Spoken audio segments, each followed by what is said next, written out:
Rooster and Lark. Good morning, Rooster Nation. We're breaking script a little bit. We're not ranting. Today, it's a call to arms.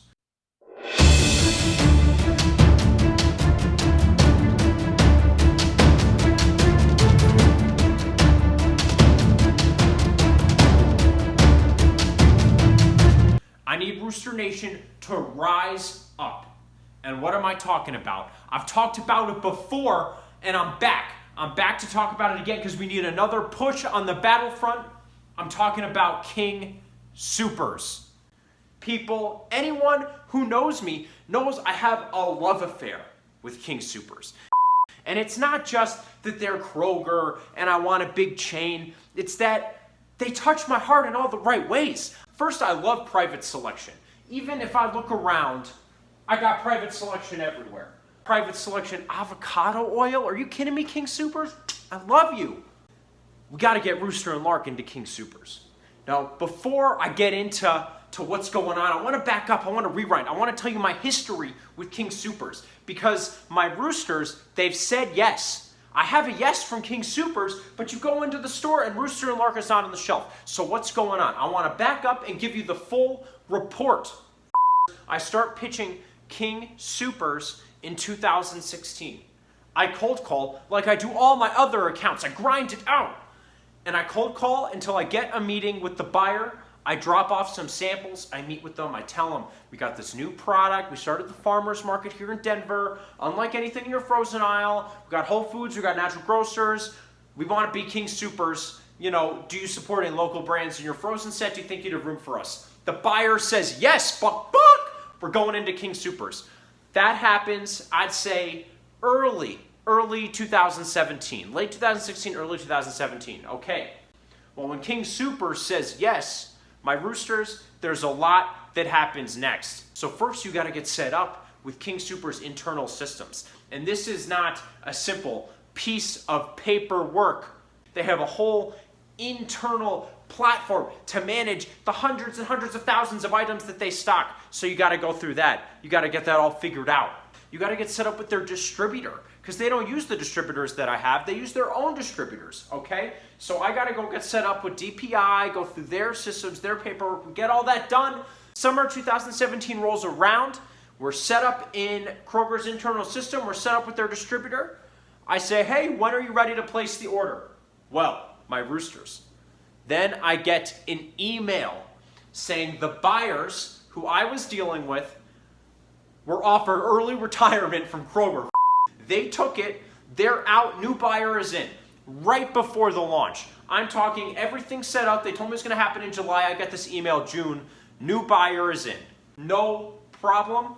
What do? I get on it. I'm on top of it. I follow up with the new buyer. I drop samples off at the office. I made calls, I sent emails introducing myself, and let me tell you something, she is very, very nice. A lot of buyers, they can be disrespectful to small suppliers. This was not the case at King Soopers, I have to tell you. Very nice, very respectful, and she said, we're gonna try to get this item in. You know, she just got on the job, taking over all these guys' departments, all the new buying, getting up to speed. Rooster and Lark falls through the cracks. We don't get the purchase order. It happens. This isn't my first rodeo.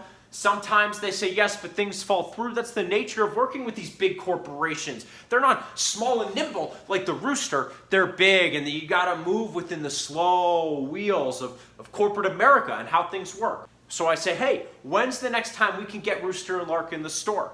So in groceries, is a lot of you know, I talk about this in the podcast, grocery works in cycles. They don't just launch new items at any time. They only do frozen once a year, okay? So they say they're not reviewing frozen again until July 2018. That's the next frozen reset, but we're gonna get it in the store then. I say, okay, no problem. I can be patient. I hang on, I sit tight, I go slay all these other accounts. We get Lucky's, we get Wake Fern, we get Earth Fare, we get all these accounts in the Midwest. We go from like 70 to maybe 400 stores. July 2018 rolls around, and yet again, Rooster and Lark is slated to be cut into the set, to be put on the shelves in King Soopers' frozen aisle. But what happens? My roosters, it falls through the cracks again. What happened? I don't know exactly. Again, I call the buyer, very nice, very respectful. But for whatever reason, I think something had to do with someone at the higher up level at Kroger Corporate in Cincinnati had to approve something and the system didn't get approved. I don't know exactly. Summary, moral of the story, another year goes by and Rooster Lark is not on the shelves of King Soopers. I try not to take it personally, but it hurts, especially when you love a chain so much. Do almost all my shopping at King Soopers. I preach King Soopers to people like I preach the breakfast miracle to you. I'm telling you, my friends are sick of hearing me talk about King Soopers. The next time they hear me talk about King Soopers, they say, Aaron, Rooster, shut the f***. We don't want to hear you talk about King Soopers anymore. Okay? So I just have this deep, passionate love affair with King Soopers. You know, I dust off my feathers, my ruffles, and I work on other things, okay? And this whole time, I never let it fall off the radar. I email the buyer, every month, at least, sometimes once a week, and they don't always get a response. You can't take it personally. They're busy. They're dealing with hundreds of thousands of products in their department. So I don't take it personally when I don't get a response. You know, spring, summer 2019 rolls around. I do get confirmation that they are planning to launch Rooster Lark, but my setup in their internal systems has expired because the items are never placed. We got to go through that again. So I've already done it before, so it doesn't take as long. I kind of know the inner workings of the King Soopers dynamic, okay? So I get all that done, and now my roosters, I'm in the waiting game again.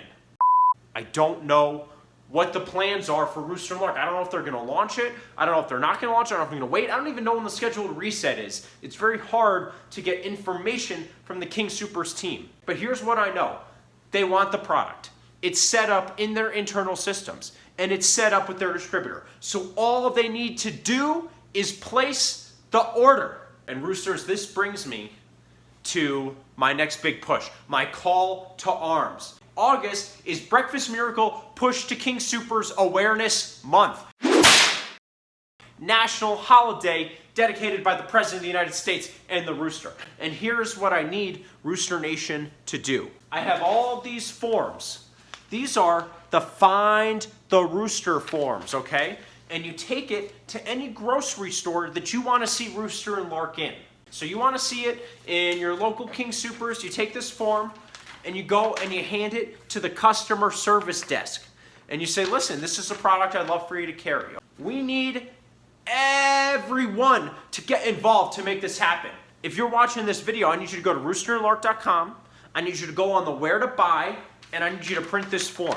Now listen, let's say that you don't have time or you forgot to do it. Well, listen, my roosters, don't be bumping into me this month because I'm going to have these on me at all times. And I'm going to take it and I'm going to stick it right on your face. I'm going to say, you better get your butt into King Soopers and drop this form off because the Rooster needs it. And listen, there's a lot of friends of the Rooster who want to see this in King Soopers. This whole Rooster and Lark King Soopers push wasn't even my idea. It was Mr. Salas's idea. My old roommate texted me, he goes, my Rooster, what do we need to do to get this into King Soopers? And he had the idea to organize the big King Soopers push. So Rooster Nation, I need you to rise up, rise up. We need to get Rooster Lark at King Soopers. We need the Breakfast Miracle at King Soopers because people want it, people need it, and it's something different. There isn't anything like this in King Soopers. The only product that's similar is the Jimmy Dean product, and there's no vegetables. That's all meat and potatoes and sodium. We're not talking about that, okay? All right, so Rooster Nation, I feel the love, I feel the passion, and I appreciate all of you who are going to go print this form and bring it into your local King Soopers. If you're seeing this video and you live in Denver and you know me and you're going to see me, say, Aaron, can you bring me a form? I'm going to say, Buck, yes, sir, yes, ma'am, I will bring you a form. I'm going to have them on me all month. I'm going to be handing them out willy-nilly, and I need you all to bring them to all the King Soopers in the area and make this happen. Rooster Nation, I appreciate your help with this. I appreciate all you believers in the Breakfast Miracle who keep pushing, who keep, all the time people are texting me, emailing me with ideas for my content, for my podcast, for these YouTube videos. I got Salas, coming up with this crazy Rooster Lark call to arms push. I mean, I feel the love and I feel the power from Rooster Nation, and I am deeply humbled. Thank you, everybody, for believing in me, for believing in the Breakfast Miracle, and let's make this happen. In the name of the Rooster, the Lark, the Breakfast Miracle, and King Soopers, let us say, Buck,